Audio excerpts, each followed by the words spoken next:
have the perfect. Okay, all right, here we go. Okay, closed captioning is on. I'm going to share my screen again.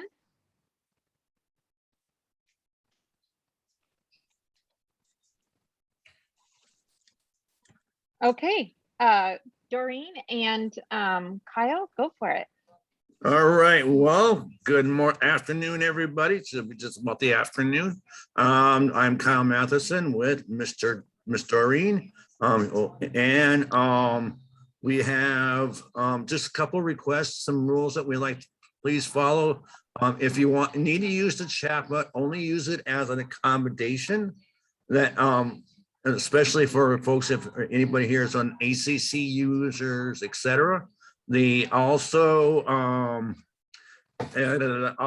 to make sure that and two, hopefully we'll pause every so often to see if anybody on ACC users. So at this time I'll go ahead and introduce Doreen and to make our to have some fun. Hi, everybody. Welcome. I am in transit. I'm almost back to my house here.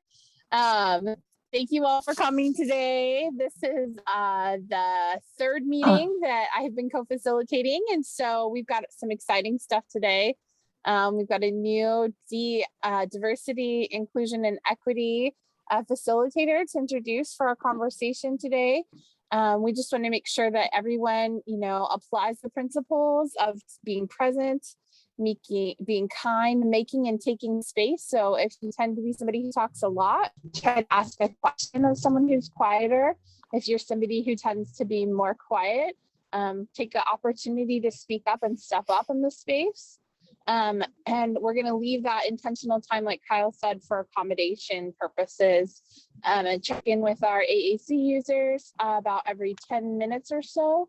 If you can, try and keep conversation to the transcription so it's inclusive of everyone, and use that raise the hand function. And Kyle is going to be kind of in charge of calling on people in the order that they raise their hands.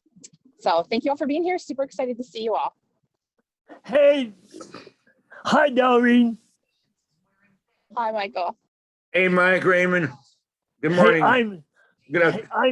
I'm here for this meeting. Perfect. Welcome aboard. Thanks, Mike. Thanks, Mike, for letting us know. And also, I'm going to say, shut him down. I wouldn't be disappointed. Thank you, Mike.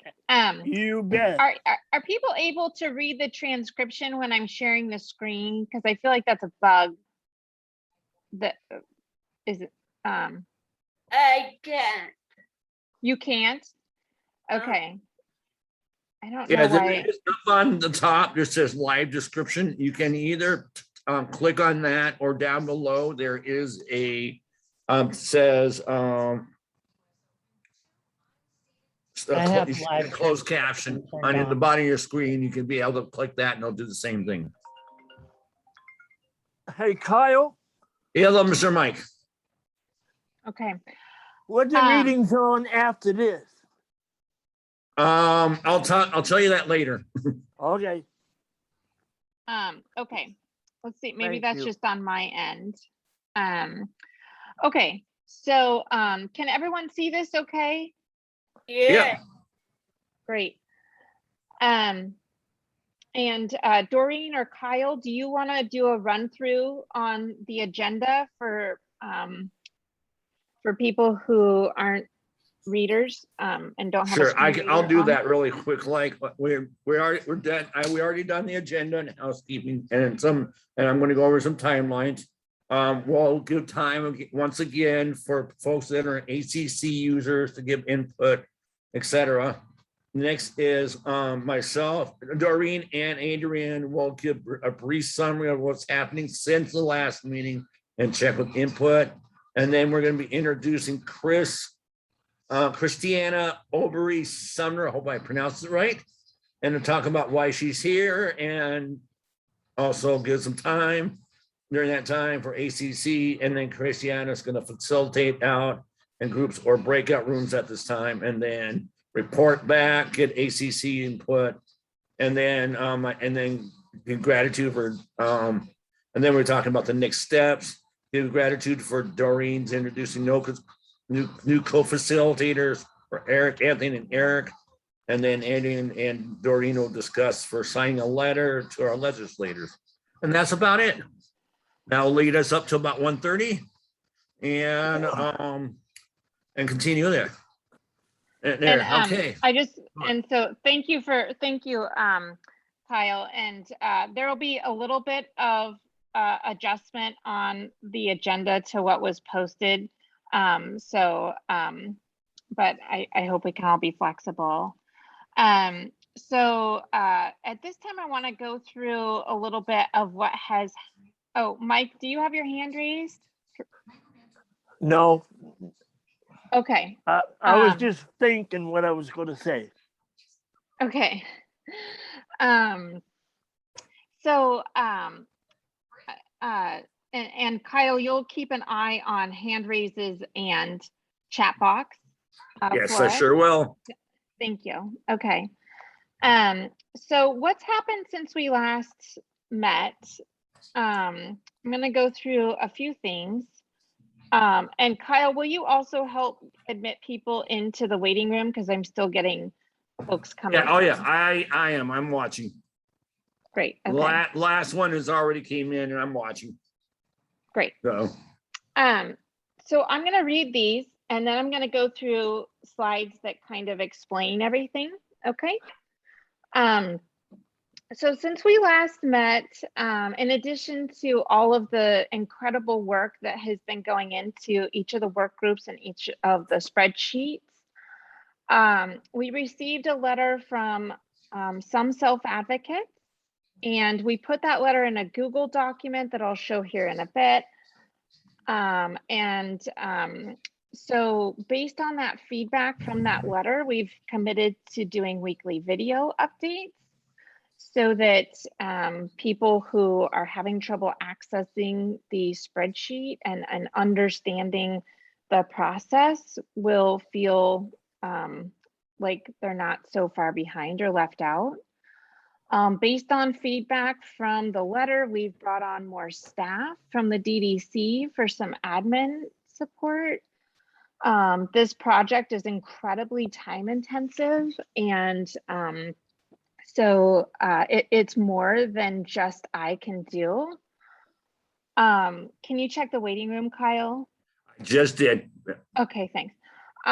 There's one person just joining now, so just a second. Thanks. Based on feedback from the letter, and concerns brought by DRW, we've brought on a consultant to help train co-facilitators and to help with hard conversations. This is really difficult work. And all of us come to this space with our own trauma and our own exhaustion, our own strengths, and things that we struggle with. And so we want to make sure that we are creating as safe a space as possible for people to have hard conversations. Based on feedback from that letter, we've slowed things down. Our timeline had us already working with legislative staff, but we've paused that to try and address concerns that people are feeling confused and not really understanding the process. Based on feedback from that letter, we've made dozens of offers to meet one-on-one with people as an accommodation to go over the spreadsheet and do basic advocacy training. We have lots of people who are brand new to legislative advocacy work, who've never done this before. And so to the greatest extent possible, I want to make sure that we're making space both for people who are brand new and for people who have been doing this for 30, 40, 50 years. Okay. We've also written a draft letter to prime sponsors for organizational sign-on consideration.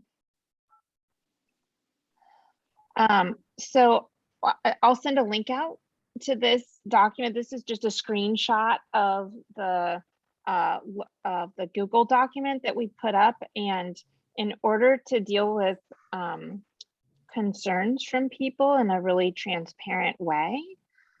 We're gonna put, we're asking people to put concerns about process in writing so that we can put them up in the same open space that people are used to using, or people are used to accessing on the Google spreadsheet. And are committing to responding and giving updates as much as possible, as often as possible. Okay, but it's a value of ours to do things in a really transparent way. We've gotten great feedback about that. I know that's new for a lot of people, but just wanted to let you know that we're committed to trying to address concerns as best as possible. I want to honor and recognize that there's no perfect process, and we're committed to constantly trying to grow and do better. We've also put on, oops, sorry, got a little ahead of myself. We've also put on our website, the video updates. And so that'll be a link that'll be accessible for people. Okay, so you should just be able to click on these links and get video updates. And then as Doreen was mentioning, we've brought on, I'm really excited to share that we've brought on Christiana Obey Sumner from her own consulting firm. They are going to be talking to us today a little bit about what they do and how they're going to fit into the process. Now, Christiana is actually on vacation right now and has graciously agreed to join us from their vacation. So I can't say enough about how grateful I am to Christiana for being here today, but our hope is that with their expertise, they'll be able to give coaching and technical assistance to us to ensure that the process that we've got going here is inclusive and respectful and productive. I haven't seen Christiana come in to the meeting, so I'm really She's here. hoping. Oh, great. Yeah, she's here, Adrienne. Very good. Okay, thank you. I was just scanning the list of people. So yeah, Christiana, at this time, if you're on, I would love for you to pop up. Yeah, and thank you, Eric. It looks like They are here. My bad. Thank you. They are here. Yeah, Christiana uses they them pronouns. So, Christiana, if you're here, can you? How do I'm sorry. I don't know why I'm having trouble with this, but can you put on your video? Here, I'll ask you to unmute. My video is on right now. Oh, great. Thank you. Hi. Hi. Hi. So thank you for being here today. And Christiana, I know that you're on vacation, and I'm so grateful to you for allowing this interruption in your vacation to come and help us with this work. And just by way of background, we reached out to you last month to ask about coming on to help facilitate these really critical conversations after we had a conflict in one of the work groups where a person who was contributing to a work group felt that a comment that was made was racist. And so instead of we've done our best to lean into that and to try and repair harm that's been done, and some of that happened at the work group last month. But I think as a group, our intention is to acknowledge that that this is hard work and there's going to be mistakes made and feelings hurt, and at the same time, I don't think anybody comes to this with the intention of being racist, of being ableist, of vilifying parents. But those are some of the themes I think that we keep hearing from people. And so I just want to hand it over to you and offer up anything that you can think of initially. I'm not putting you on the spot to fix everything. I just want to be clear, Christiana isn't being dropped into this meeting today to fix everything. This is ongoing work. So I'll hand it over to you, Christiana. Hello, everyone. I'm Christiana Obi Sumner. It's great to see some of you. Just also for some background about me, this is, I think, the first time, because of me being on vacation, that I'm getting to know some of what's going on. And so there is a bit of this that I might, have questions to ask folks more about that. And also, usually I have certain questions I ask anyway to make sure that I'm understanding what's happening based on your lived experience, because it's sort of like when you see, like if you're watching clouds in the sky with a group of friends, everyone's going to perhaps see different ways that the clouds are showing up. And that's really important to know. Some other things for me to note that can be helpful is my consulting is sort of centering disability justice and how it can be infused into different sort of spaces, especially things like legislative spaces. I am multiply disabled as well as autistic. I identify as autistic, sick, and mad.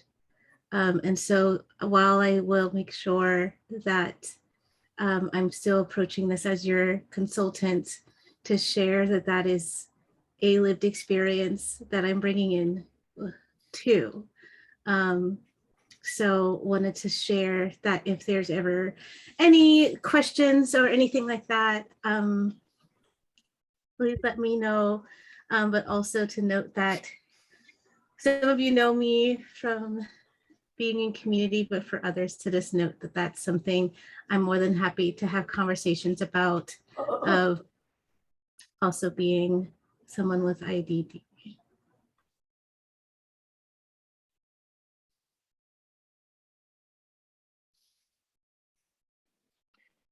I'm also a fan of generative silence, so you might notice that I'm perfect ton.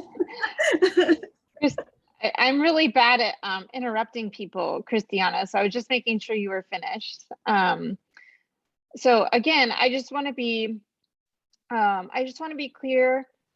Christiana is coming on to help us on this journey, and we're not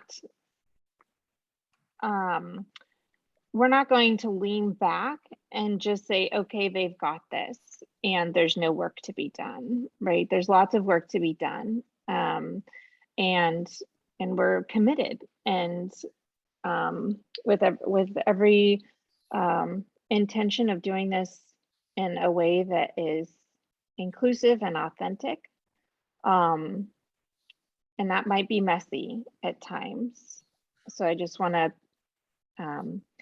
at this time, I guess, just make a few minutes of space for people to offer any reflection and feedback, and to also make sure that we're making space for any AAC users on the call who have any comments. And the only stuff is people says, welcome to Christiana, and Jeremy put the link in and that's it. So unless you gotta use it for a combination for the chat, please raise your hand and we'll get to you. And Krista, what can I do for you? Go ahead, Krista. Hi. So I've really appreciated being a part of this process and have been, as I always am, pretty vocal. So my name's Krista. I'm program administrator for People First of Washington. We are made up of over 1,000 people members that have intellectual and developmental disabilities, including a lot of amazing people and self-advocates that are part of this. And I had some concerns that I felt like haven't been brought forward that I was hoping to share with the group. But I can't share, I do have, I can't share screen while somebody else is sharing screen. Okay. So we did a North Star Quality Assurance Sample Project within our staff and looked at Blake Guyan on our staff, looked at several different work groups to see, because we had some concerns about people's voices being heard. And so we decided to do our own quality assurance sample. And we found that there are various contributions that people had provided that were missing from the documents from just the sample that we did through healthcare, systems accessibility, education, and transportation. And the result, and some of them were really great ideas, both problems and solutions. The result that we found that out of our sample of approximately 75 contributions, only 36% are currently represented within the North Star document. The rest are either missing or have only partial representation. So as we talk today, hopefully we can talk about what we're wanting to do here moving forward. I know the proposed solution that the People First of Washington board has signed on to, that Allies has put forward, was to look at adopting a new timeline, adopting a new process, and continuing to figure out how to learn and do this together as a community as a whole. So that's information I felt like this group should know as we think about how to move forward. And then Sean had his hand up. Sean Latham.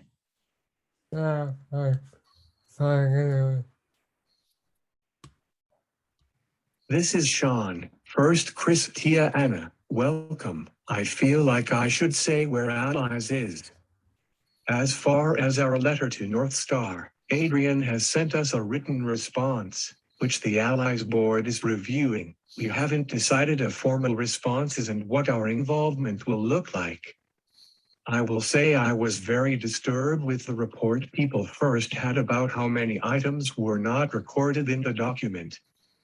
This is now my personal opinion, since I will have a formal board response when I get it. I do appreciate that there have been steps taken to fix a few of the issues.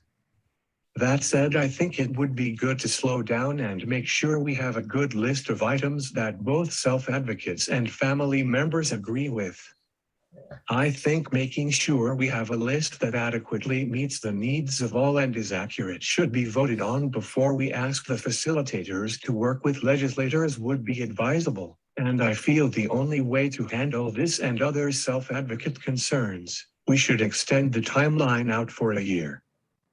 And I would say if you do want to have a bill this year, And he would say, if you do want to have a bill this year, it might be better just to have a smaller size bill. it might be better just to have a smaller on size a bill few issues, on a few issues, so we can all agree on. a few issues that we can all agree In on a quick time period, in a quick time period. so. Thank you.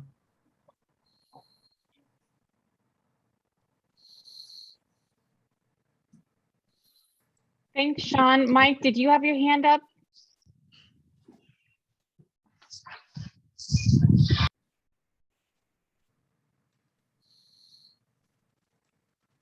And then Ross Dam. Mike, if you had your hand up, you got anything to say? You're on mute. No, I'm not. Okay. And Thank Mike, did you have anything? So why is it that we are gonna wait for 1 year to do this? This is like a ongoing thing. I just thinking that we should be able to just go ahead and just like say, oh wait, we need to do this quickly, and here how we're gonna do it.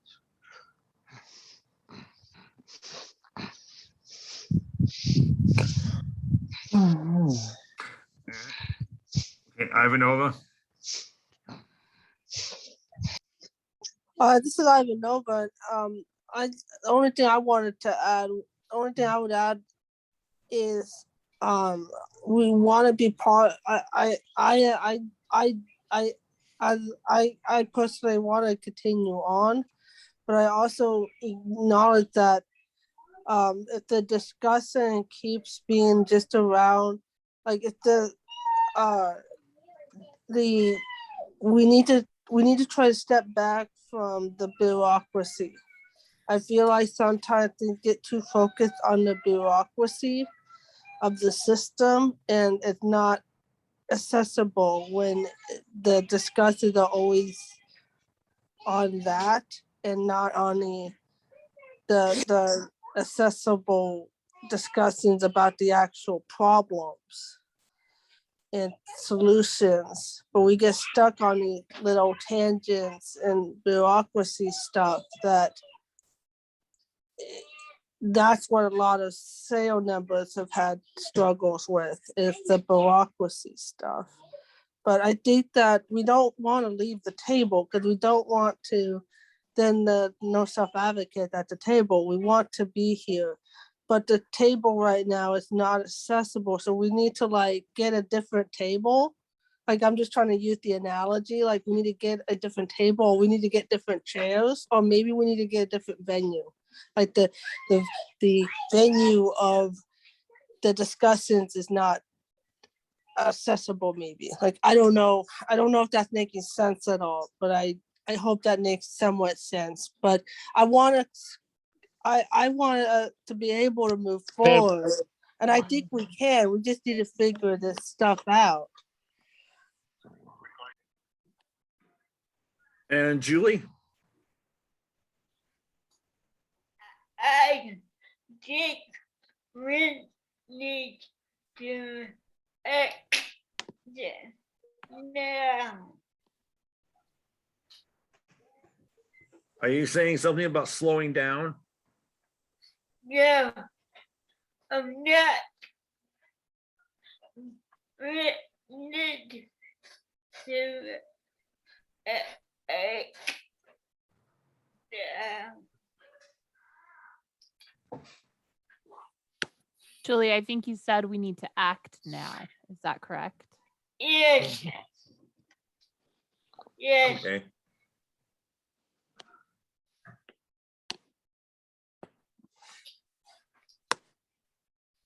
And Kelly Nesbitt. Hi, excuse me. Good afternoon, everyone. I have a question about what slowing it down looks like. So would that look like maybe smaller meetings than what we've been having with the subgroups, where things could be discussed in a slower manner, or more plain language, or can we address the issues that are being experienced by people adequately and still continue to move forward? I guess that's my question. And if so, how do we do that? Thank you. And Justin Maxwell, welcome aboard. What's your question? Well, I would have to agree with Sean's 10 bit. But I agree with Julie that we need to act. And now we're not just allow people to step over us. We need to focus more on what the solution is. And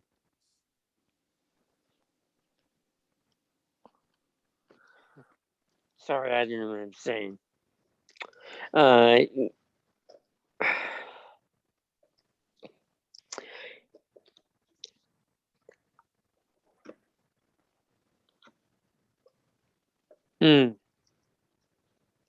Yeah, I agree with you guys. All right, and then Tracy. Tracy H, go ahead. Thank you. Hi, everybody. Hey, so I just wanted to share that number one, I just appreciate all this feedback and did have a question. I was glad to see that some intentional check-in emails were coming out from you, Adrian, just to make sure people were getting what they needed, felt heard.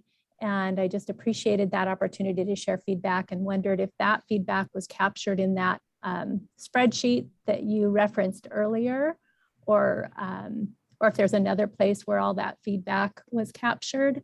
And then also, I'm glad to hear that there will be some additional support provided by DDC staff, because I know this is a lot of really great work, but it's a lot, and I recognize that.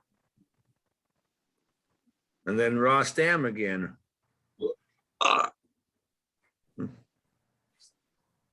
Well, the thing is that I don't have any email from any of the art stuff group no more, and it's really concerning that I am not involved in this. So I really want to see if I could get into one all of the circle reading. That one too. I think that if we have people that can go and stand up to the bureaucratic stuff with the legislator, we could do this. Because I feel that we need to have another way of doing things. Like, we need people in our community at the seat, like Congress and all of that. We have no government recognition in our community. And I am just wondering if we could get someone to run for office to sit in those seats and be able to advocate for in that level. Because I don't see it at all. So yes, and I need to, I want to know that if we are still doing the meeting, can we be a little bit more like with other community.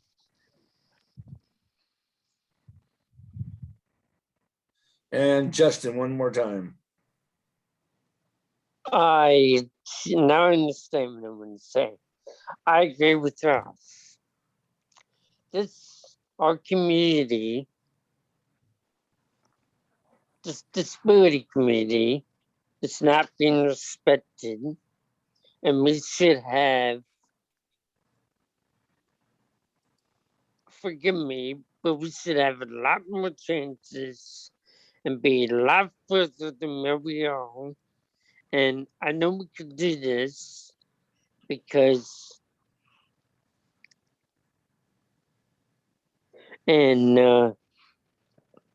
slowing down, looking it over, having a discussion, and boy, I'm just driving my mouth off. I apologize, Kyle. That's okay. And I got a thing from Sean. Yeah, can we do our check-in for the chat? I was gonna say there's a couple. Yeah, I'm just doing it now.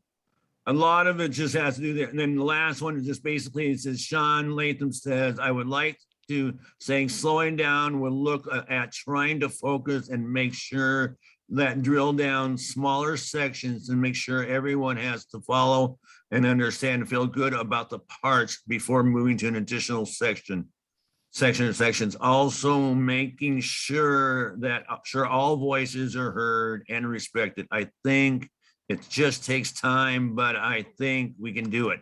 So basically, it's what I agree with what Sean was just saying. It's more of the saying, hey, we started at a good clip, but now it's time to little bit slowing down so that everyone makes sure that people with disabilities can comprehend. And just ahead of that, there was a question about Krista, please sharing her document, and she did download that file there for anyone who didn't see the chat. And yeah, Kyle, if you see, John has his hand up in his video. And John, John, go ahead. Thank you, Doreen. That was super awesome.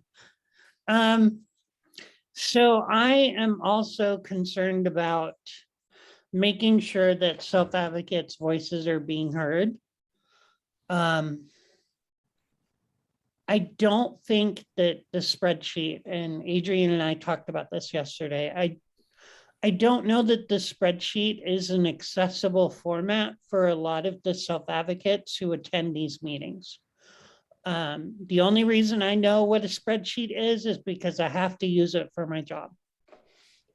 But most of my self-advocate friends don't use Excel or Google Sheets in their day-to-day. So if we are to continue, I would like for us to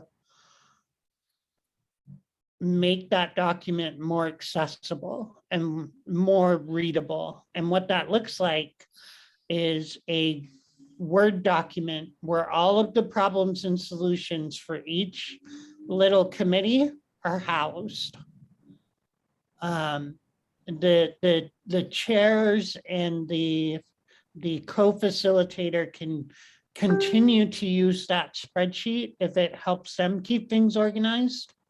But I think that as we add, we also need an accessible document that's in a readable format for people with disabilities.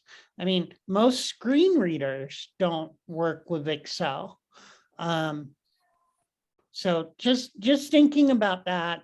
And I mean, I myself would love to see us keep moving forward to be able to put something forward like this year or next year as an omnibus bill. But I also want to make sure that all of the voices are being heard. And I want to make sure that, and I said this at one of our prior meetings, but DRW was correct in their assessment that all of the right people are not at the table. And I would really like for us to figure out a way to get more LGBT, BIPOC people at the table and to get their input into this, because right now we just don't have it. So that's my 2 cents. Okay, Sydney and then Mike Raymond. And then Moses are the next three. Sydney? Hi, so this is Sydney. So this is my very first meeting with North Star because, well, for one reason, I've never heard of it until recently when I was passed along this information from the DD Council. And so I'm starting to learn about what the Spokane developmental disabilities communities do with their advocacy work from all their organizations here. And so what about for people who are just new to Washington and don't know very much about the organizations?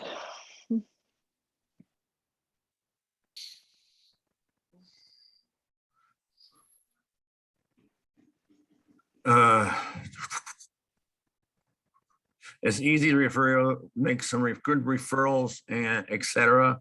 And there's a lot of community, Arkansas County, Spokane, if you live in Spokane, has good resources as well. Yeah, Sydney, I And think we could follow up with you to provide some support around that. Yeah, because I basically had to start over from where I was from, like Totally. learning learning about services like for employment or what each organization does or what they don't do. And we all have that kind of learning curve. So thank you for bringing that forward. That's super important. Mike Who's Raymond. next, Kyle? Yeah. Anyhow, I'm sitting back here. I'm surprised there's a lot of stuff needs to be going on. Thank you. All right, and Moses. Yes, thank you, everyone. My name is Moses Perez, and I'm with Open Doors for Multicultural Families. We specialize in reaching out to Black and African American, Indigenous, as well as people of color like myself, Latino. And I just want to say that I do appreciate this conversation, this dialogue, and this pause, because I think it gets more than just the group here to think about this, because other organizations, including DRW and even our organization, is making sure that we're taking these pauses to think about how we're doing it. But I just want to challenge everyone here. I know that someone had mentioned about getting more people of color here. And I've not only seen it here in this meeting, but I was actually in DRW's, I think 1156, HB 1156 meeting, and I saw people, we could use more people of color there. However, I would challenge everyone here to remember that DDC and all of us, we're pioneering this type of effort. I would ask if you have a better example of someone that's doing it on the state level, gathering this many self-advocates, parent advocates, people of color, to try to do this great work. If there's someone else doing it better or a better model, I would love to see it. I just think that we're all doing great, good work. It's not perfect, but we should not let perfect get in the way of good. And so I'm just speaking from a position of the BIPOC community that we serve. We feel that we've been supported throughout this entire process. I co-facilitated 3 of the larger meetings. Maggie Ruiz is co-facilitating one of the subcommittees, as well as Emily Fung. And Adrian Stewart has been in contact with us for over a year trying to plan this. And we've been involved in co-creation of it. So I just want to speak from people of color. We do feel that this is not the perfect show in town, but it's the only show right now that we see that's gathering as many people as this particular forum is. So I would just encourage everybody, don't let perfect get in the way of good. Let's keep getting better. But I would hesitate in stopping. I think there's more accessibility tools that can be maybe used, or people that could help, maybe some of the self-advocates to enter in the information better. But I remember Adrian mentioned, if you cannot use a spreadsheet, you could give her a personal call. You could also send your idea and your solution through email, and then she would plug it in. So I don't think it's, me personally, a thing that DDC omitted all those particular suggestions on purpose, but just rather about maybe accessibility and maybe some of the self-advocates having more support from their organizations to make sure that the information, is entered into the correct way. So I just say, let's ride on. We're doing great work. Thank you all. All right, Lance, you're next. Hey, Moses, to follow up, I'm reminded of words from our equity consultant that we're working with now, and he says, do the best you can, and when you run into challenges, do better. So I appreciate that. And Sydney, I wanted to say to you and anybody else that's new to Washington State in this process, I believe that you guys probably are the ones that have some innovative ideas, and you're not stuck in this system that we are so familiar with in this state. So I think the people that have a new or are new to Washington State bring a different perspective about how your needs were met in that state. And I just want to encourage you all to speak up about what your needs are, because if we can identify those needs, where we get into the bureaucracy and the complication of stuff is how to address those needs in Washington State. And we can do that if we all agree on what the issues are. Okay, Robert Wardell, you're next.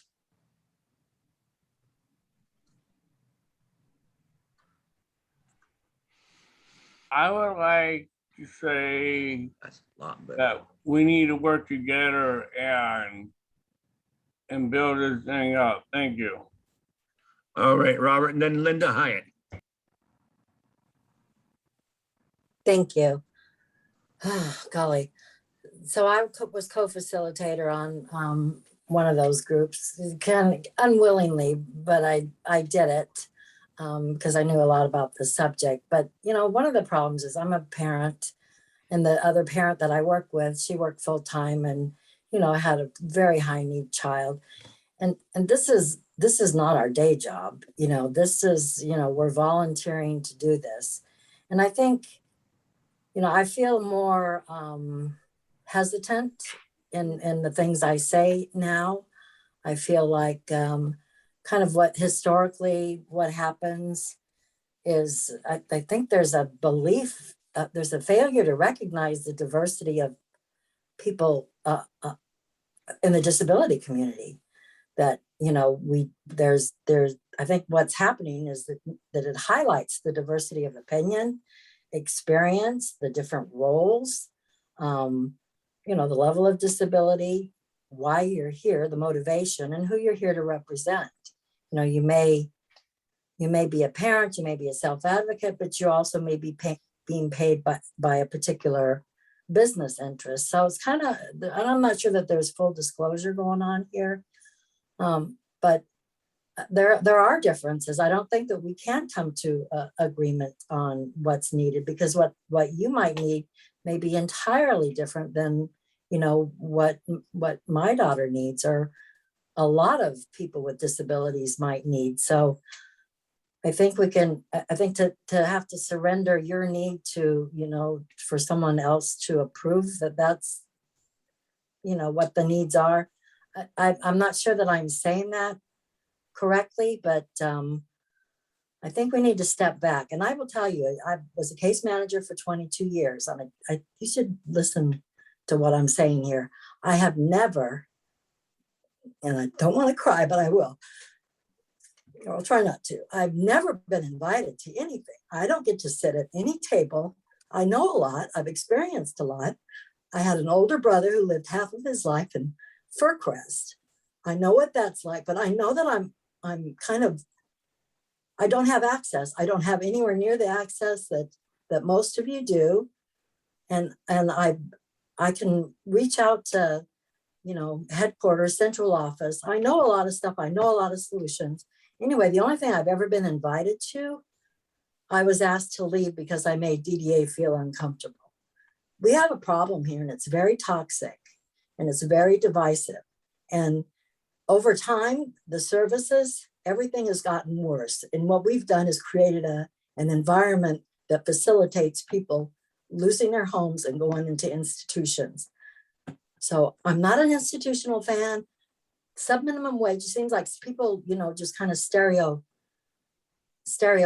you know, what your motivations are. But I think, you know, we have to recognize that there's a diversity of need, and it's not a one size fits all.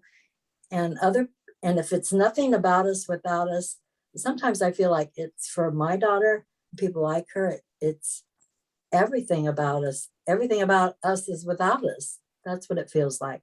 I'm sorry for getting emotional, but, you know, it would be good to kind of have an opportunity to look at those differences. And I'm gonna say one more thing.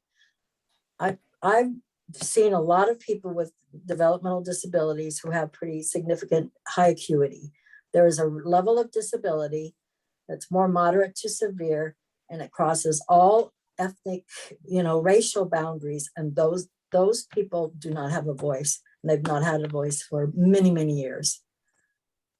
Thank you. Okay, before we get to Ivanova, then Robert, does anybody in ACC users has anything? Julie? No? Okay, and Sean? Because I got some comments in the box. Basically, the comments are slowing down is good so that we can understand much matters from Justin. Let's see, Ivanova, which we'll get to in a second, is I would agree with John about meetings, documents more accessible and plain language.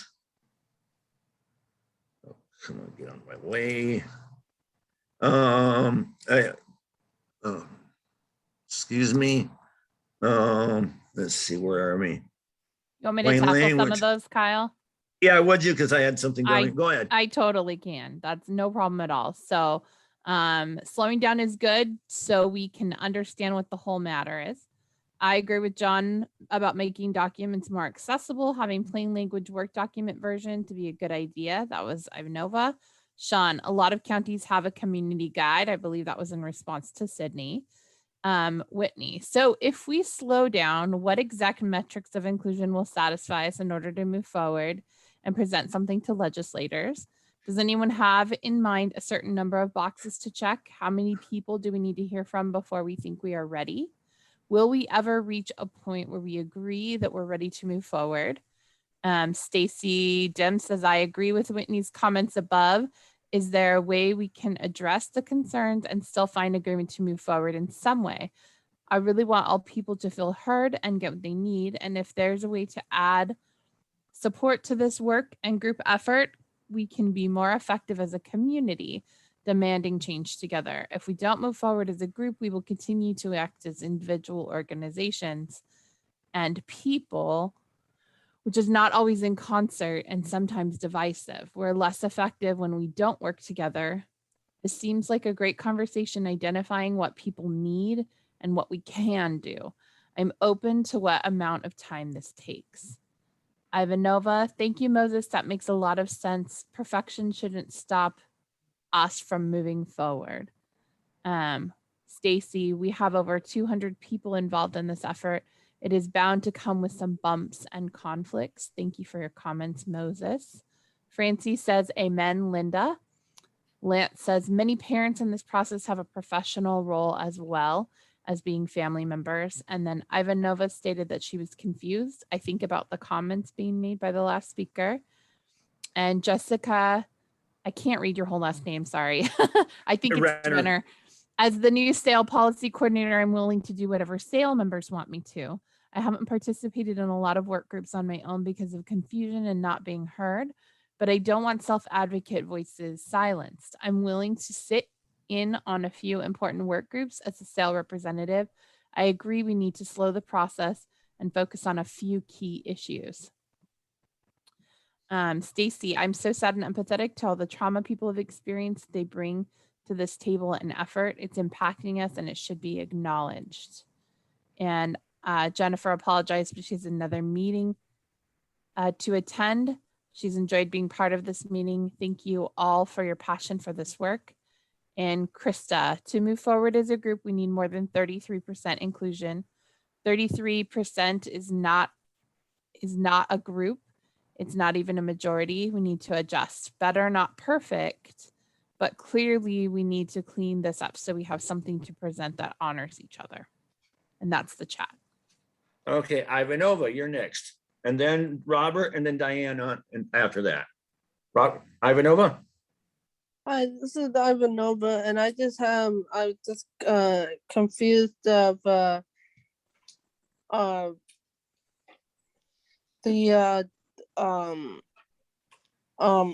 what places that that person can access, and that I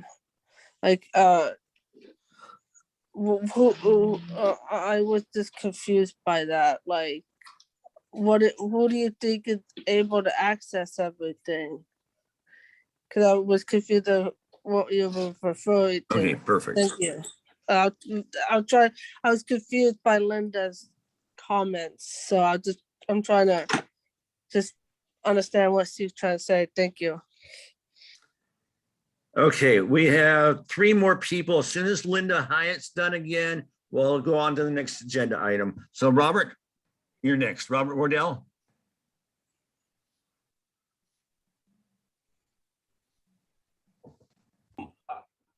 This is Robert Wardell. I want to work with the group, but I want to make sure what we're talking about, that we're on the right page of what this North Star is coming up with. Thank you. Okay, and then Diane. Hi. Yeah, I want to say that when I first saw this group getting started, when Adrian pulled it together, and I know Moses was really involved at the beginning, it was a huge undertaking. And, you know, we haven't ever done anything quite like this before. But the group picked up. A lot of people have continued to be added to it as we go along. I think from the very beginning, Adrian tried to make sure this had a very diverse focus on who was involved and the issues that were talked about. And I see no reason to stop it from going forward. I think it continues to get better. We continue to add more voices to it. It hasn't stagnated at all, and we've just continued to try and make it better. There's a lot of self-advocates involved in this. And, you know, I think one thing is with the DD advocates, I think there is a lot of working together between self-advocates, parents, professionals in the field, different community groups. Because I was at the meeting Moses mentioned about 1566, and I felt really bad because we had a lot of self-advocates at that, but they were talked down to and told their disability wasn't as severe, so they didn't really know or understand. I've never heard that out of this group. I think all of our voices are being listened to, and yes, we need to find more accessible ways to make it so that everyone can understand where we're at in the process with each of the subgroups. But I think each time one of those questions comes up about, well, we haven't got this or we haven't done that, immediately we try and figure out how could we address it. It's not like we haven't been doing that all through this process. And that's one of the things I've really appreciated about the North Star group is we continue to look at those issues, to look at the voices, and to keep improving this whole process as we go along. And I want to thank Adrian. She's done a whole lot to coordinate all this and pull it along to the place that it is. Okay, I got Linda. I promise we got to continue on. But Linda, you got a comment? And then Mike, you're the very last person. Then we got to move on. So Okay. Linda, Yeah. Linda, do you want to go next? And Yeah, then sure. Mike. I'm sorry. I probably opened a can of worms, and I'm sorry for confusing Ivanova. But some example would be, you know, something broadly that a lot of people who want to live in the community need, who have, you know, significant support needs that may not be available, have been the response from significant numbers is that, yeah, we don't allow that. And it's just weird because I don't know that it's up to these individuals to allow that when it really falls under like home and community-based services waiver rules, which are entirely different. So it feels like there's been perpetual roadblocks because people don't, maybe self-advocates don't have that need, don't even recognize that need. I know there's a real failure or real lack of understanding about people, you know, with more significant intellectual disabilities. It just feels like when you describe the need, it's received as an insult, and that's difficult. So What's an insult? What need would be considered an insult? Well, like the need for, if someone, and this is probably a whole separate meeting, but like the need, if someone has an intellectual disability and they need someone to be with them all the time, like my daughter, she's she would walk in front of a car. That's part of her disability. That's nothing to be ashamed of. It is what it is. When you talk about supervision, it's received by other people like that's a slam. People with disabilities don't need that, but likely people like yourself don't. I think You guys, we're not going to debate here in this forum. If you want to have a conversation offline together, I encourage you to do that. But we have a system for the meeting for turn taking. I think that it's confusing in words though. Like, it's not that we're against that service, it's just a word for it.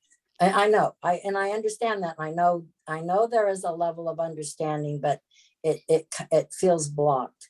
And yeah, this is not turning out to be a debate. It's more about understanding. And I think there is some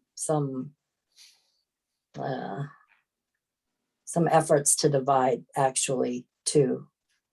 And I don't understand what that's about, but okay. But thank you. And thank you, Ivanova, for asking for clarification.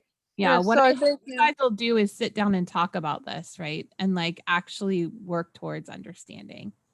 Okay, Mike Raymond, you're the very last comment. Then we got to get going to the next chapter. Mike, go ahead.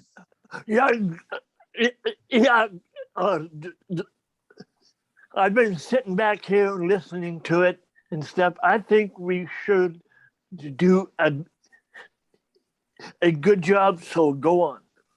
Thank you. Okay, and now next agenda item. Hey, Kyle, thank you. I'm gonna hand it over to our expert facilitator now, Christiana, and I just want to give gratitude to everyone who just contributed just now. I hear you and I see you. Thank you. Christiana. Hi, everyone. I'm gonna make this quick because I just want to make sure that as I'm hearing, I'm also able to ask, like, this is what I heard, and to see if that's what I heard, just to make sure. So first of all, thank you for sharing, because it really helps me as we move forward to hear sort of what some of the tension points are. I heard a couple of them, so I'm going to sort of number them, and I think there's 4. So I'm just going to say the first tension point I heard is this tension between we have a deadline to talk to legislation and to have our community's voice heard for the next legislative session. And at the same time, there's some work that folks feels like needs to be done to be able to be fully prepared for that, which may or may not lead us to miss the next legislative session. So I'm hearing this huge tension between we need to slow down so that we can really dive deep into those areas and make sure that we have all of the different voices we need, all of the different points that we need to be as successful as possible in the ledge, while also saying, and that's in January though. So when we say we're going to slow down, what does that mean? And I totally want to affirm that tension, especially given the last 18 months or so that we've had, and also agree the blatant lack of inclusion, period. I heard a second point that sort of built on that there isn't really anyone in the community with a direct lived experience in the legislature. So there is a lot of this work that will require not just being able to have something in the legislation, but that it's able to be conveyed or explained in a way that people with no understanding will understand it and do the right thing, which is going to take a strategy approach, because we would be doing a couple things at that point. We would be saying, we need you to do this thing that you have no or very little understanding in. So we need to make sure that you understand what it is we're saying, so that you don't put something through that's going to make things worse. And that is a huge risk, too. A third thing I heard in attention is that there are different areas that folks feel like need to be addressed and focused on, and also hearing that those areas are not as comprehensive given the on the ground lived experience. Meaning, if you, I think I saw a flash of them, but let's say you have transportation. Transportation is going to mean different things depending on if you're in an urban area, in a rural area, if you're in King County versus Pierce County, or on the other side of the mountains, if you have different sort of accessibility need for public transit, all of that kind of stuff. So I'm hearing this tension between how do we incorporate all of those things? And finally, the fourth area I'm hearing is that we would like to have more community voice, especially as it pertains to intersectionality. Intersectionality, if you don't know, means essentially when you take a lived experience and then another lived experience and you combine it, what it means to have it be that third one. So it's sort of like, for me, if my disability being IDD was sort of red, and being a Black, Brown, Indigenous person is blue, and being a queer person is white, then when you mix that together, what is the experience of the lavender? So all of them together, that comes into a space. And so that's really difficult too, because just like the legislators may not have a direct lived experience of how this operates, similar with us too, because there will be experiences that we don't have of how they operate. And so without folks to share that experience and find where our shared issues are, it's going to be harder to incorporate that in. So those are the 4 tension points I just want to check in. What does it mean to slow down when we have this deadline with a legislation that has never been accessible? How do we have a good strategy for legislative session when there is very few folks that are policymakers in the legislature that knows what we're talking about? How do we do this in a way that can get as much of the impacts of the different group areas incorporated into the strategy? And how do we do that in a way that's intersectional, bringing in other identities and lived experiences that also combine and impact folks with IDD? That was a lot. I just want to make sure that I'm picking up with y'all or putting down based on the discussion.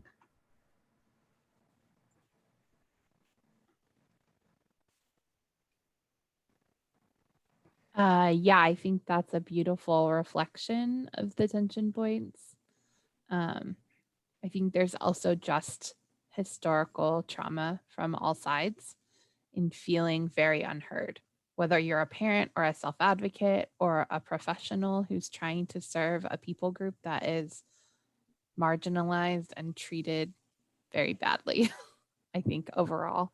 and that all of us are carrying that with us into these spaces, and that it just impacts how we work because we all care so deeply.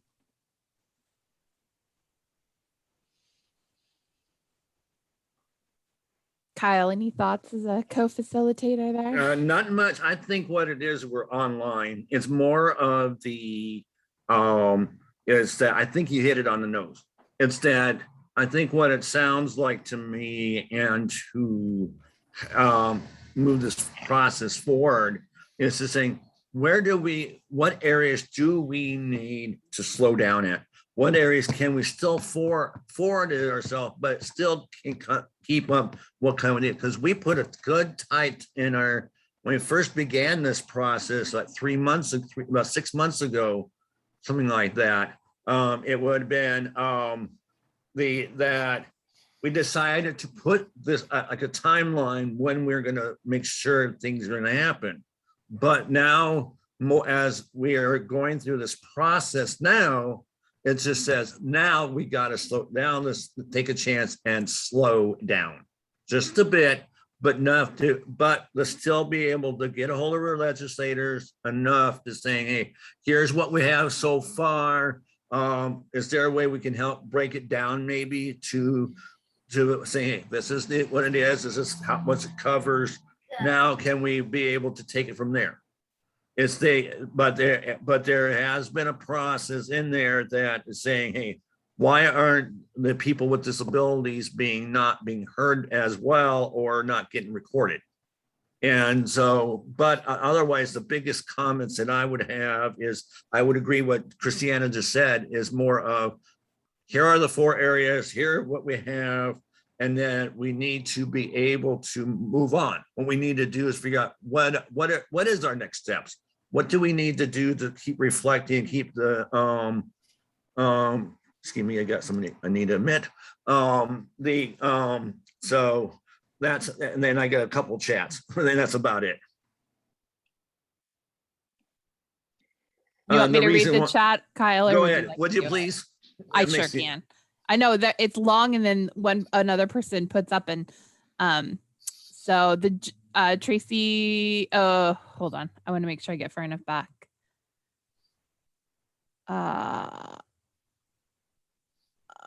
That okay, so Ivan Nova said that makes sense, I think, after talking more. Sandy said, I think we need to acknowledge the intelligence and professional and lived experiences of over 200 people in this project, and believe that with transparency, we can do great work. Whitney said, I wonder if to slow down and draw things out without ever taking action to move forward, if you'll lose more people than you gain. People grow tired of being involved in groups that never transition from a theoretical discussion to action. That's like from, talking about it and analyzing it to doing something. The group needs to be as inclusive as possible, but we also need to actually do something. Well said, Diana. Thanks, Diana, to Diana's comments. Tracy says, the journey of 1,000 miles begins with a single step. Let's keep taking those steps forward together. That was a quote from Lao Tzu. I hope I said that right. I acknowledge my inability to properly pronounce that.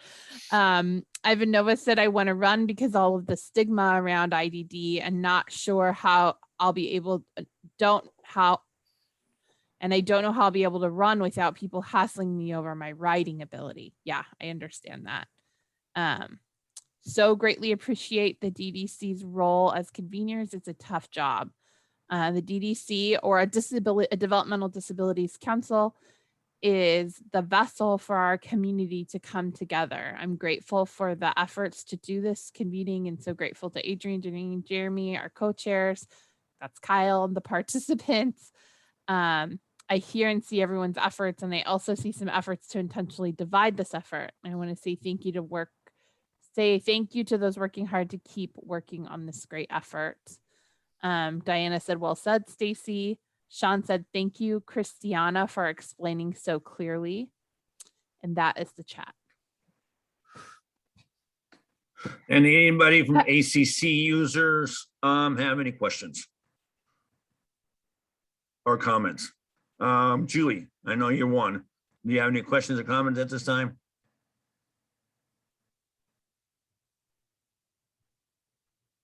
Not at this time? Yes. Okay, perfect. And then Sean, if you got any questions at this time. And there's something in the chat. Diana says something in the chat. Thank you. I'll read that. Can each subgroup discuss and choose one issue to focus on for next session and continue working on the broader list for the session in 2023? That would slow things a bit, but help us still get something accomplished.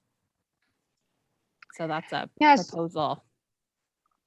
Thank you. I just want to just put a pin in this and say again, I think that Christiana, yes, I think that the things that you reflected back capture a ton of the tension points.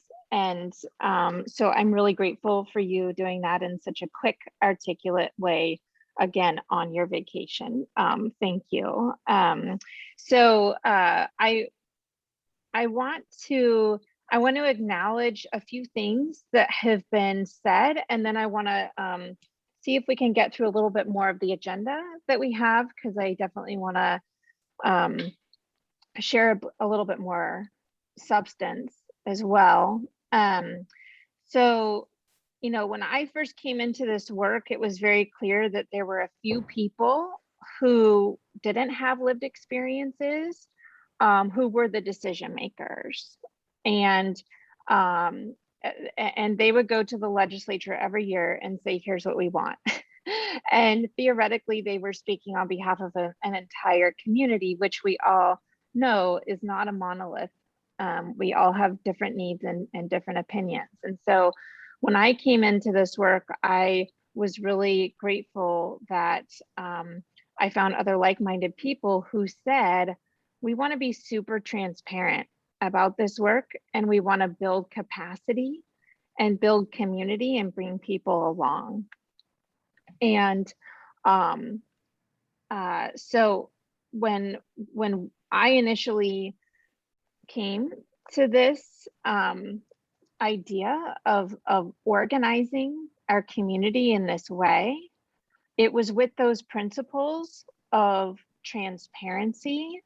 It was with that lived experience of being unheard and left out from the power tables that were being set, and being left out of the conversations that I wasn't invited to, and that my kids aren't invited to, right? I continue to acknowledge the difficulties that all of these combined goals present for us. We've got people in the group who want to, you know, start reaching out to legislators today. We've got people in the group who are like, let's just punt it everything out, you know, till 2023 and perfect this process.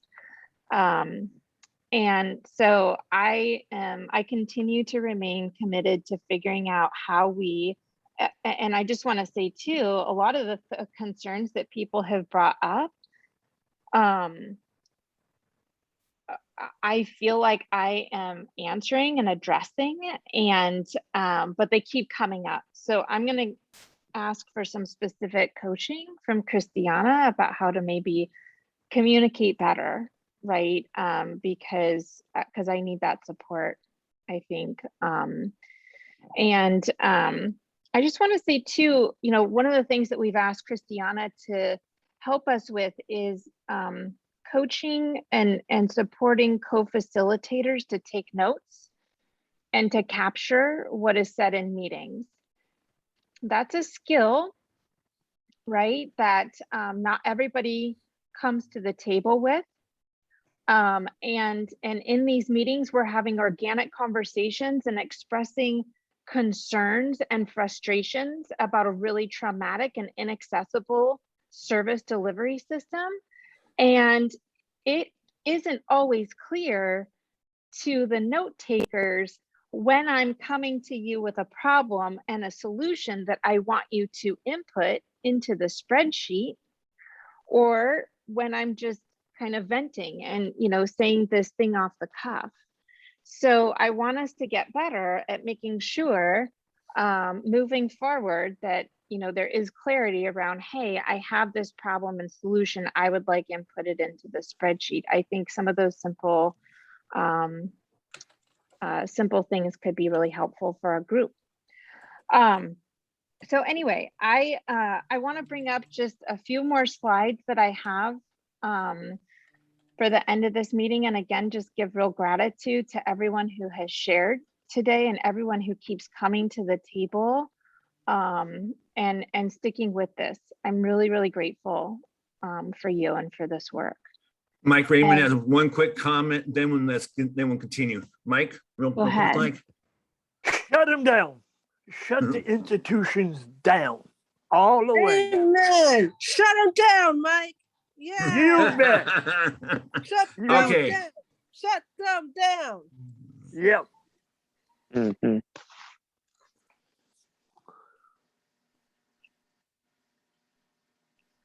you guys see that? No, you flashed it in, flashed it out. I'm sorry. Hold it for a moment. There we go. Okay. Yeah.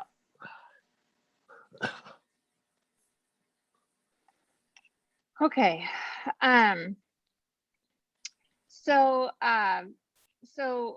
Getting back to, I had started way back here. I said, we asked what's happened since the last meeting. The answer is a lot has happened since the last meeting. We've been responding to feedback as best we can, as quickly as we can.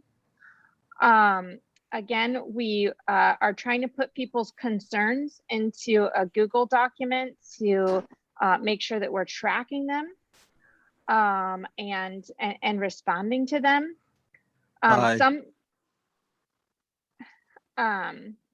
There's also, I'm doing weekly video updates, brought on a consultant to help with these. I've got a letter drafted asking back in August, you voted on legislators to ask to prime sponsor that bill. Because of people's requests to slow things down, that letter hasn't been sent. And so that's kind of in draft form, and we can revisit that as we move forward, but that's kind of ready for feedback and comments from folks. I also wanted to offer a book recommendation, a book that I'm reading that I think is really helpful and kind of sets the historical context for these conversations. It's called Allies and Obstacles. And it really does a good job of laying out the historical challenges and really validates some of the frustrations and tensions that we are experiencing in our community. So if anybody needs help accessing that, please let me know. So I also said that we would talk about our timeline too. If you remember, we had Donna Tiffin and Ross Dam co-facilitating our first 3 meetings. Moses Perez and Katie Nash co-facilitated our following 3 meetings. Krista and Doreen co-facilitated July and August. And now we're here in September. And so some things on our to-do list include send that coalition letter, secure prime sponsors, and get access to legislative staffers to help us start turning solutions into bill draft language. And then in October, we were supposed to finalize a bill. This is going back to the timeline that we had agreed to initially, but that's been on hold. We were supposed to be finalizing a bill and asking the group for a vote, and then reaching out to legislators in November and pre-filing the bill in December. So based on feedback from people, we've already modified the timeline. We're already not on that timeline, okay? So we are trying to slow down and be intentional and make sure that we're bringing people along with us as best as we can.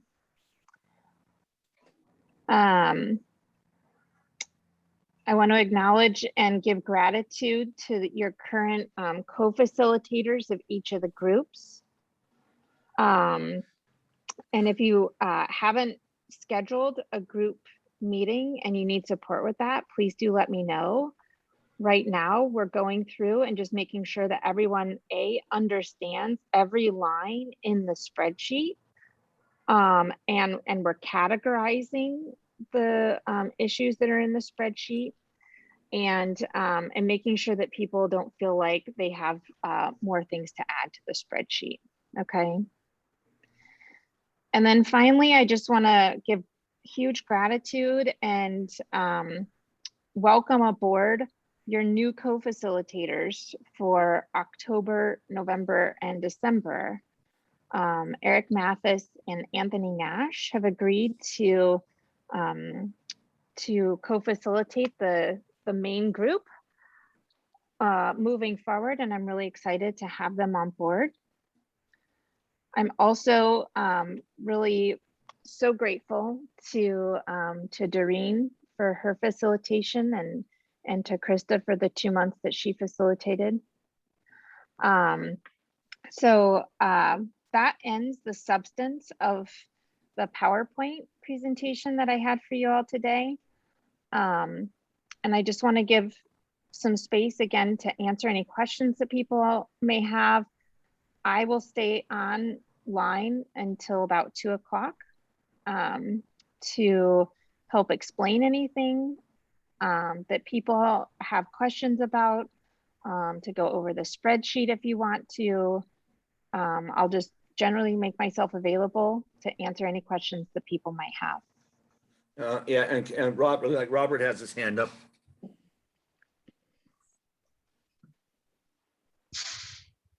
Robert? My question is, how we're going to present this to the legislators for this year, and how we're going to break it down, because I was talking to I was Representative Jenkins. She says she wants to know what it is that we're trying to ask her. Yeah, a lot of legislators want to know exactly what we want. Exactly. Yeah, that's part of this work, is figuring out what we want, right? So yeah, Robert, I want to put a pin in that and come back to you. Okay, I see a couple other hands raised, but I'm going to come back to you here in just a second, because that's a good question. Diane Stanton, and then the person on iPhone. Diane Stanton. Hi, so Adrian, you said you showed the timeline and said the old timeline is not what we're going by. Is there a new timeline now?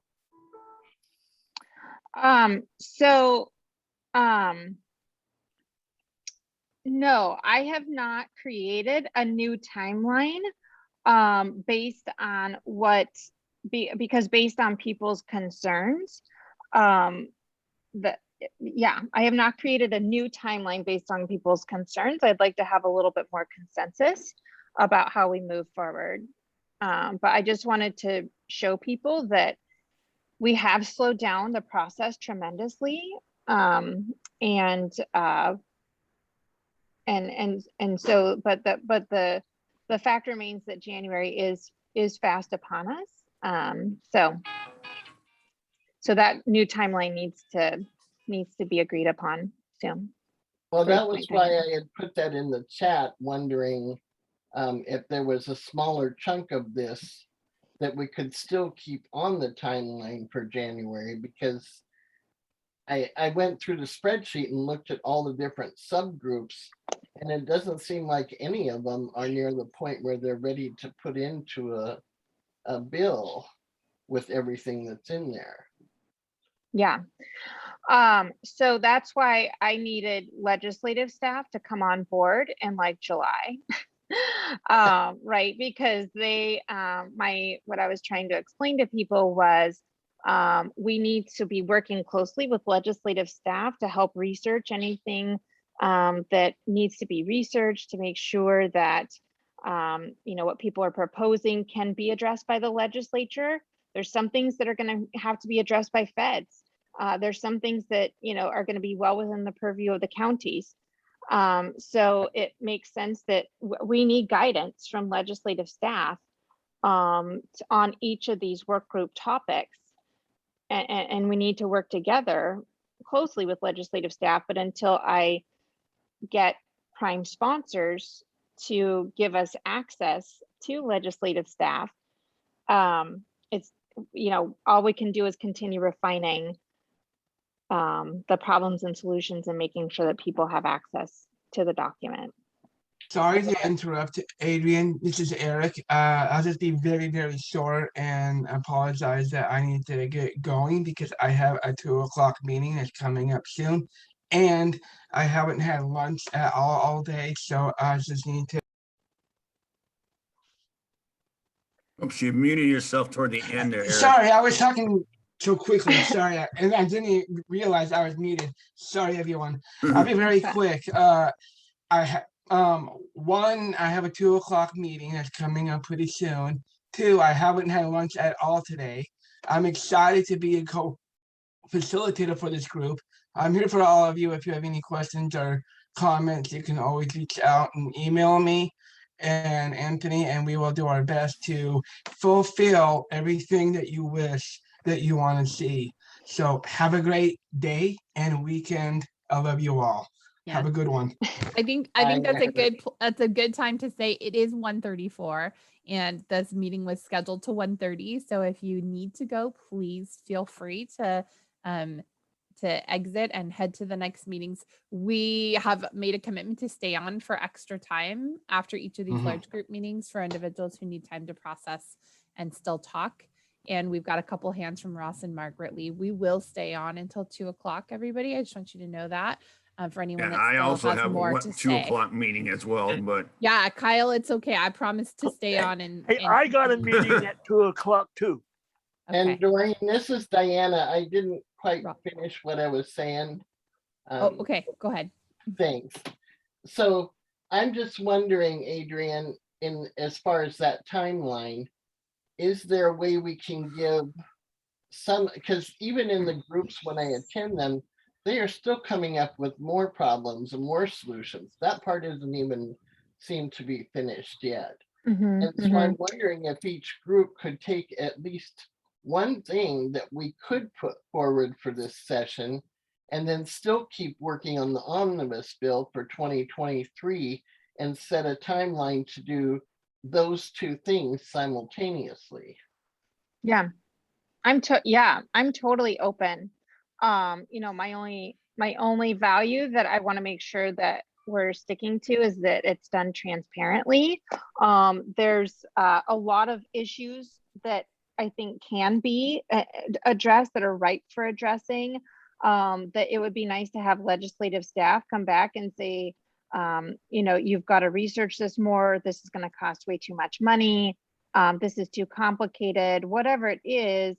I just don't want to be the person who says, oh, we need to punt that till next session.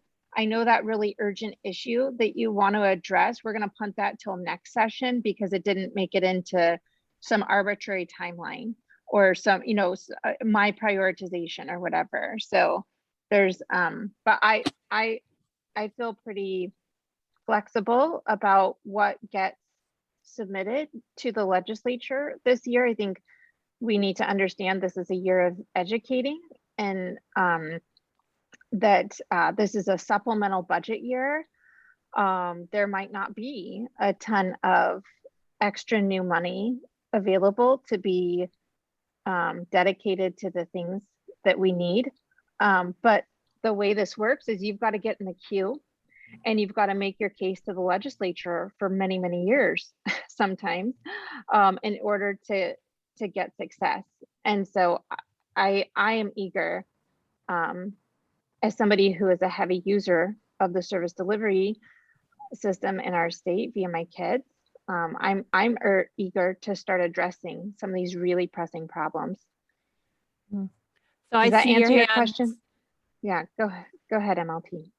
Oh yeah, so Ross, I saw your hand, and then Margaret Lee.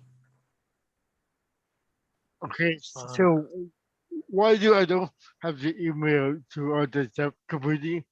I was really wondering why, and I just like to join the subcommittee, but then I have no email or no invite to the Okay. subcommittee. What subcommittee are you? Is there a specific one? Every subcommittee. Okay, we'll figure out why that's happening. That's just a technical issue. Yeah, we'll so figure you're you should be getting calendar invitations, Ross. On my new email, on my old email, I have a new email. Oh. Remember? Okay, yeah, I'm sorry. I'll follow up and get your new email, okay? Oh shit! I will give you to you now on my chat line. Okay, thank you. All Margaret right, then we have Margaret Lee and then Krista. Oh, Kyle, I didn't know you were still here. Glad you're I'm still still here. here. I'll be here for a few more minutes and then I've got a jet to go for something else. So Great, thanks. another deal too. Hey, I'm Margaret Lee Thompson, and I know most of you. I'm a parent Oh. advocate. Huh. Yeah. Yeah, I know, Mike. Okay. I think that this group has been outstanding in the way that we have listened to each other. I think this is the best organized group that I've been on that has included people with all kinds of disabilities. I guess I have a disability now because I'm getting old. Is that right? But I think that it's really important. It's really, really important to move ahead. And I think that last idea of choosing some things that we can move ahead on this year and get going on so that we can all work together on some things and learn how to work with each other and learn how all of our voices are heard so that we can continue to do this and be ready for a bigger year next year. And I think Adrian deserves a pat on the back. How's that? Yeah, I can. Do you have my email? Yeah, we got it, Ross. Thank you. And Krista. Yeah, and this might even be a follow-up question for Margaret Lee, because I do appreciate that there is such a huge community here. I mean, I was pretty gung-ho and passionate about getting self-advocates here and making sure that you know, there were extra resources and we were working towards something and we were here. You know, and that's one of the reasons we did the research, because I wanted to put a data point to the concern. But Margaret Lee, one of the questions and one of the problems, you know, when thinking about things like pick one thing, self-advocates couldn't even get ending institutions into the document in the housing work group because the people who control the documents were not adding it in. So when we talk about one thing, some work groups are farther along, but would you be willing to, you know, pick one item when you have work groups that are blocking ending institutions from even being on the agenda? I did not know that. And I will tell you that I am so centered on closing the institutions that I'll be glad, I mean, I will be glad to help in any way I can. So yeah, so that's an example of where the power is when people can't access the document and see what's being written. So Adrian, maybe that's something you should look into. Well, there's been that request. Yeah, I've looked into it. I've looked into it and it has been addressed multiple times. Thanks, Margaret. We had to go offline and add it offline to bypass the North Star process in order to have it included. And that shouldn't be how we need to do things in order to access it equitably. No. So we're a little farther behind in some groups than others. Darcy. Hi, this is Darcy Ladwig from Spokane. I like the idea of bringing something forward, but I do have like a wondering, I guess, as far as how do we keep the integrity of what North Star is trying to do and bringing just pieces of it forward, because then is it just not like what we do every year? And so like, would it be something that we would have to go back and revise in this whole package when we introduce it? So that would be a concern. And then I don't know if this is a good suggestion or not, because I know that how hard you've tried to accommodate people, Adrian, but I'm wondering, like, we want people to join and more people to be voices to be heard. I'm wondering if there could be some kind of onboarding maybe for a person that wants to attend their first meeting, that kind of, this is where we've been and this is what it's about, so that there's an understanding. And I don't know like how that's done, because that seems overwhelming, but some kind of, okay, this is the project and what is your interest and what committees do you want to be? So some of that stuff isn't shared over and over, but it's good to repeat too. So anyways, I'll keep now. Yeah, so Darcy, great question. Right now when people email me and say, you know, I want to join, I say, great, I'm going to put you on. Here's a frequently asked question document, and here is the YouTube video that shows the reason why the North Star work, the inception of it in the first place. So I do send those two things. But you're right. I mean, I've got a list almost of 175 people right now, and you know, doing a sit down onboarding with each person, I don't have the bandwidth for it. I'm obviously going to do the best I can. You know, I am trying to do kind of just popcorn check-ins with people that I feel like I haven't heard from in a while. So for example, one person spoke up and said, hey, you know, I sent a bunch of feedback to you. It wasn't clear to me if that was, you know, some feedback I get like that is, you know, kind of venting or hey, have you thought about this? And I probably need to do a better job of reflecting out to people, like, you know, do you want this to be shared with the whole group, or do you want this to just, you know, be to me or what have you?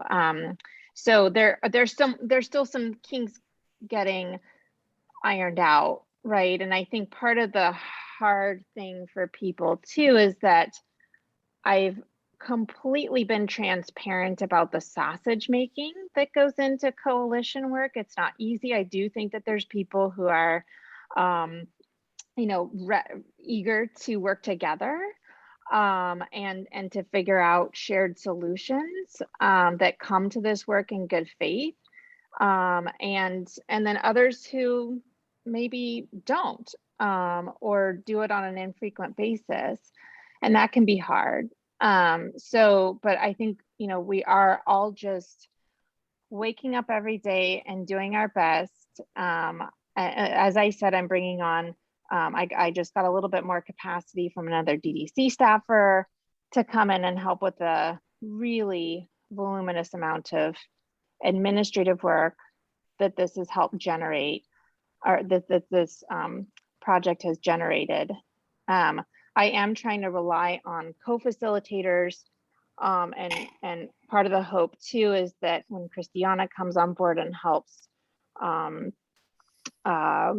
you know, with their consulting and their training of co-facilitators, that those consultations will be recorded, and I can send those to people and say, you know, here's what's going on, and here's how we're gonna, here's how this process is gonna look. So you're exactly right, Darcy. There is a tension there, and there's lots of tension points about, you know, what's manageable, what can we all agree on, and but are we truly painting a North Star picture for legislators? And I think we'll have to decide that as a group.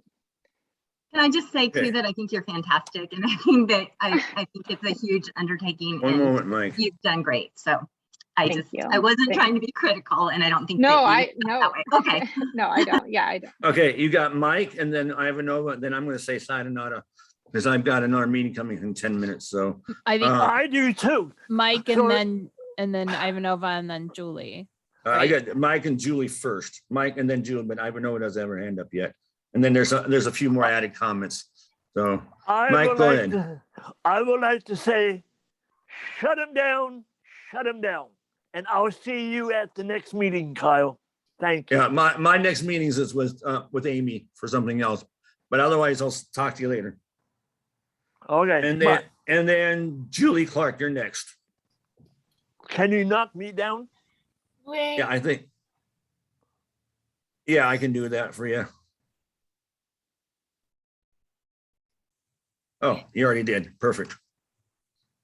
All right, Julie, you're next.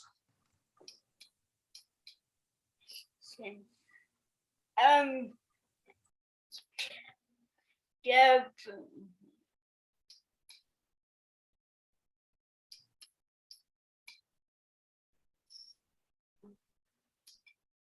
Oh, shit.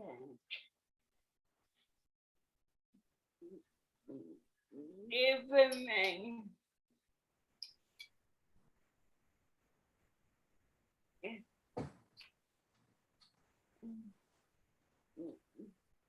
Never mind. No, never mind. Okay. All right, guys. There's a few more comments, Doreen, if you want to read them, and then Yep. I'm going to say bye-bye. So I I've got it. I got I've got to you. go. I got that covered. Okay, so Okay. All right. thank You guys take it easy. Have fun. See you next month, or see you on or any other committee meetings that you're on.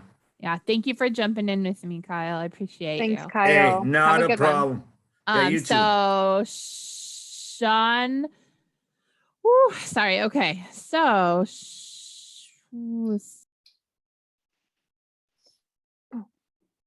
I'm muted. I'm unmuting. I meant to mute myself and I muted you. That's totally fine. So CEA said I have to leave. I'll listen to the rest via recording. Thank you from Courtney Williams. Kathy said additions, all support at the meeting for facilitators would be helpful. Absolutely, for taking notes. Sean said, just want to say, do appreciate all the work the co-facilitators are doing. I know it's hard. You don't get paid, so I appreciate all of you.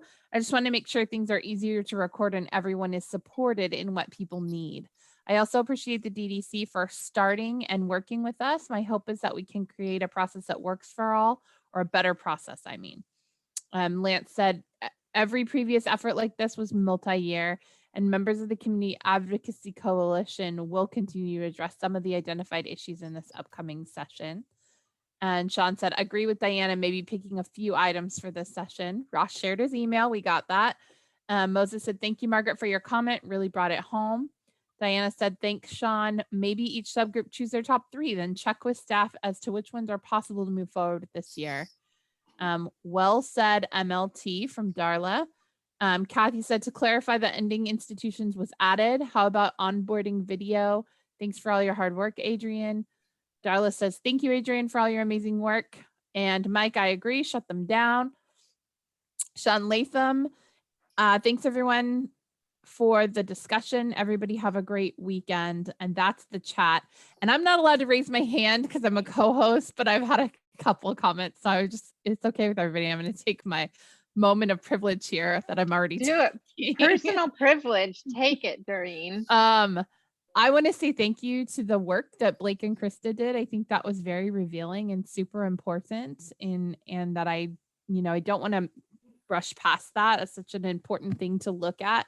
How and the ways that we're capturing information. It's my last minute as a co-facilitator here. So I hope that we can create some kind of an open space document where people can enter solutions and problems on an open form, or by video, or by voicemail, or by whatever process. And I'm happy to help participate in that solutions thinking.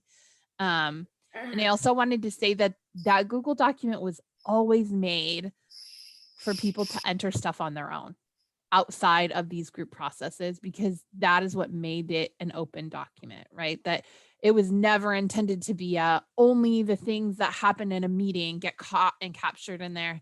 And in fact, I've shared that link with members of my organization to say, hey, you people who know a lot more about schools and school issues, because you've been working in parent training and information for 20 years and talking to families over 2 decades about school access and things for children, please go in there and write solutions that you think are meaningful. And so I hope other people recognize that that document is meant to be a community space to put information in. And a lot of what I wrote into spaces, I wrote in outside of group conversations, because that was a recognition that everybody couldn't be in all spaces, and that there needed to be some place for people to be able to openly enter ideas. And that I would remain a person who's happy for parents or self-advocates or community members or anyone who has difficulty with Google or putting things in, that I would be happy to be an open note taker in one-on-one time or in small group time to ensure that your idea and your solution's unpacked. And if you need information about the system behind your solution, that I could be a person who was available to help with unpacking and working through some of that stuff. So you all have my email, so use it.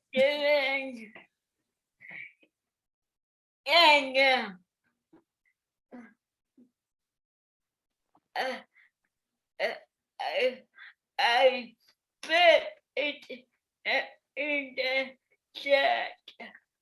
You put it in the chat, Julie? Yes. You need to update your video. Yeah. Is that for Yeah. Adrian? Yeah, we need to update the video from the beginning. Yes. I agree. You're right. Go ahead, Whitney. I see you. Yeah. I guess when I first started coming to these meetings several months ago, it was back when the general meetings were split between giving parents time to comment and self-advocates time to comment and providers time to comment. And I think throughout the process, Adrian, especially, you've done just a really great job of being accommodating and, asking people to reach out, and that you would call them or you would email them or you would, do whatever it is to make sure that they got their ideas on that document. And I've done the same thing I've shared that document with people I know and saying, hey, if you can't come to these meetings, please put whatever, put it all in there. And so I guess I'm a little bit confused about the idea that people felt like they weren't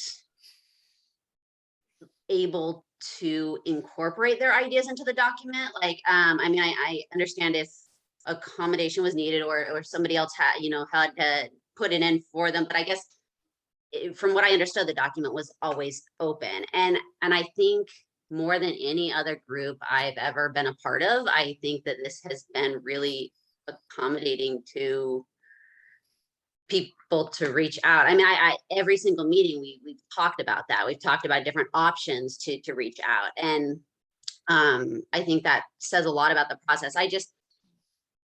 I'm really concerned about this push to slow down, because I don't want everything to come to a complete halt. I don't want us to slow down to the point where we're just spinning our wheels and talking and talking and talking, and no one ever can be satisfied that we've included enough people or that we've reached out to enough people. And so then nothing ever happens, and we've wasted all this time that everybody has put into making this something that could be really great. And so I guess when we're looking at the timeline, like if the timeline has slowed a little bit, okay, but what's the plan? What type of consensus are we going to, come to where we can move forward? Are we going to just do a massive vote and say, yes, let's move forward, or let's not, or let's stop? Like, how are we going to come to that consensus that we're ready to move forward?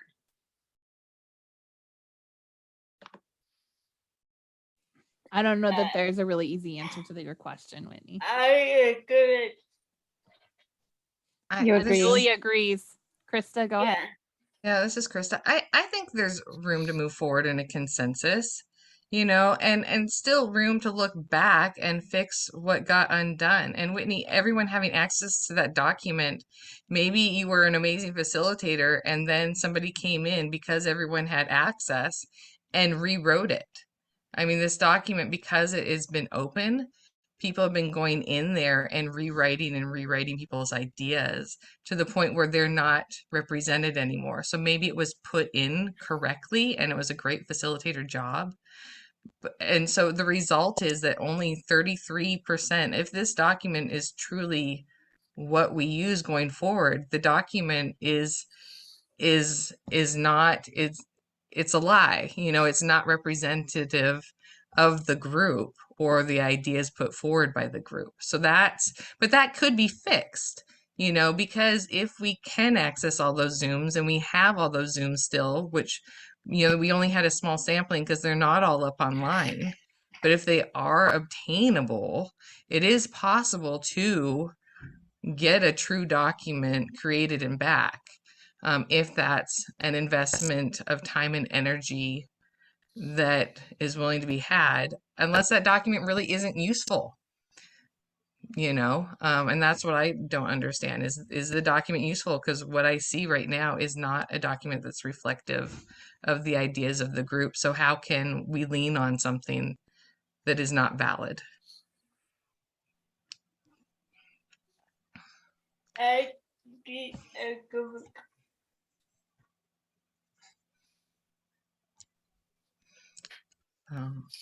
I'm sorry, Julie, I didn't hear that. Can you say that one more time? I don't agree.